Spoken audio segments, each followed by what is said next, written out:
40 horsepower. Less energy than a contemporary ride-on lawnmower.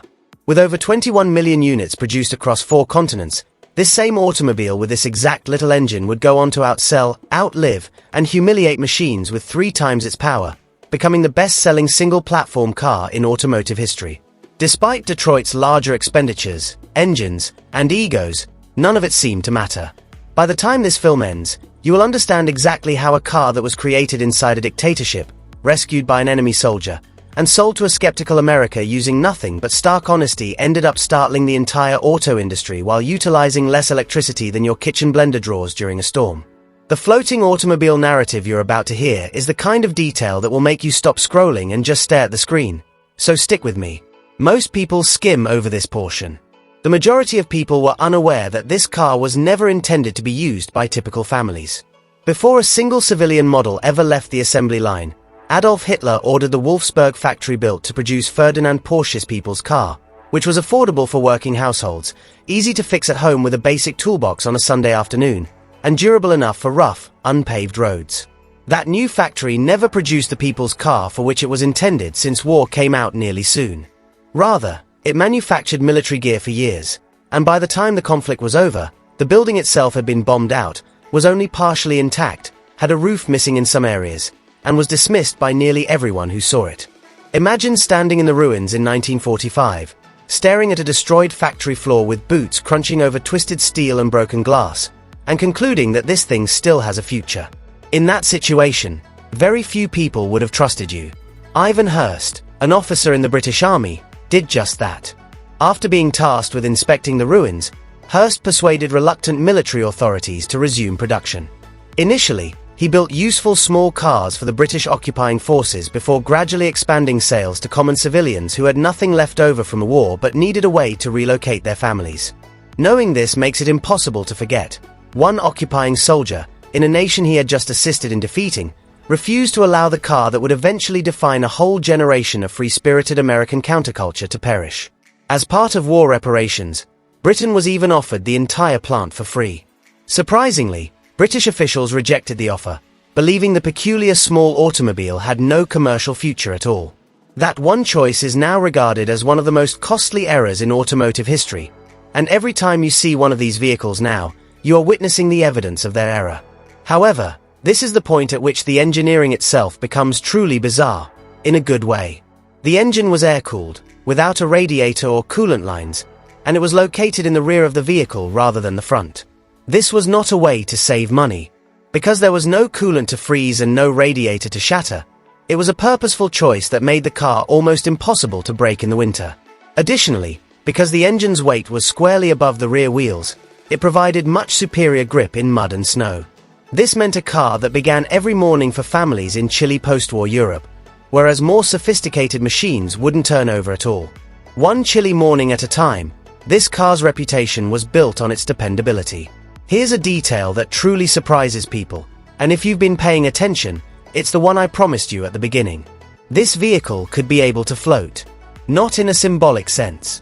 In fact, float like a tiny steel boat on real water. Because of its exceptionally airtight construction, the car's body rested on a sealed, flat steel floor pan with tightly fitted doors and nearly no openings for water to seep in.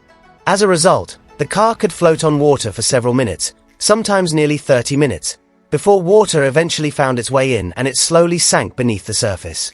Volkswagen was so sure of this that they recorded an actual TV ad in which the vehicle was driven directly into a lake and bobbed about on its surface as if it belonged there, accompanied with an honest warning on the screen that said, "The VW will definitely float, but it will not float indefinitely."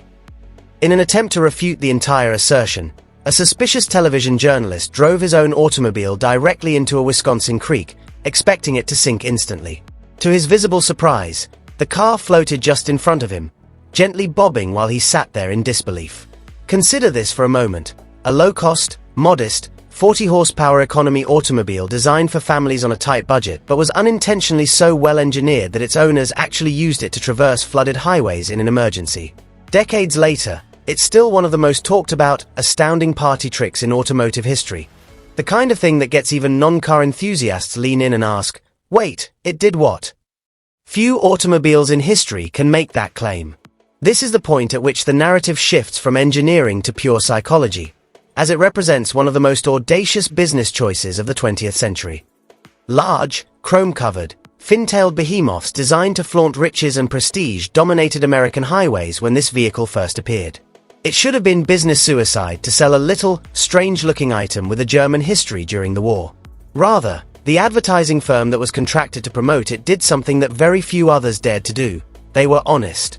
In one well-known print advertisement, the car was shown next to the term lemon, and it was claimed that this specific unit had failed quality control due to a minor defect that most people would never even notice, demonstrating how stringent their standards actually were. Another advertisement used the now famous phrase "think small," which purposefully went against the ideals of American auto advertising at the time, when all other brands were shouting bigger, faster, shinier. This candor felt almost rebellious to 1960s consumers weary of overstated promises, and it was a huge success. Not only did it sell automobiles, but it's still regarded as one of the best advertising efforts ever. It has nothing to do with power or speed, but there is another factor that explains why so many owners remained devoted for decades. This car scarcely altered its silhouette for decades at a time, while American automakers overhauled their whole lineups every year in an attempt to achieve the newest style. This was perceived by rival executives as a lack of innovation. Owners believed they could fully rely on it. This car was identifiable from 100 yards away in any year, decade, or nation, and because of its constancy, parts, expertise, and willing mechanics continued to be readily available for generations to come. Families didn't simply purchase this vehicle. Instead, they passed it on to the following generation, trusting that they would be able to maintain it using the same fundamental knowledge and tools. Almost no other manufacturer has been able to replicate turning "we barely changed it" into one of the most powerful selling arguments in automobile history. And that takes us back to the beginning, that nearly absurd 40 horsepower figure written next to engines that produce 3 or 4 times as much. This car doesn't appear to have had a chance on a specification sheet. It was never truly about horsepower, though. Reliability, simplicity, and trust. Qualities that don't appear on a horsepower chart but undoubtedly show up during 20 years of ownership were the design principles for this vehicle. That's how a car with less power than a contemporary lawnmower became one of the most recognizable and cherished shapes to ever come off an assembly line, outselling, outlasting, and subtly outperforming machines that dwarfed it on paper. Even now, when you see one of these round, amiable little cars cruising a peaceful street with sunlight catching that distinctive curved roofline, you're looking at a survivor of a factory that was bombed out, a skeptical occupying army, a fearless advertising campaign, and millions of families who relied on 40 humble horses to get them through everyday life, year after year, through snow, through floods, through decades of change around them, while the car itself hardly changed at all. Have you ever had one of these iconic small automobiles? Or can you think of a family member who did? Perhaps a parent or grandfather? Please share your memories in the comments section below. I would truly love to read them. If this tale made you feel nostalgic, please share it with another vehicle enthusiast who might find it interesting.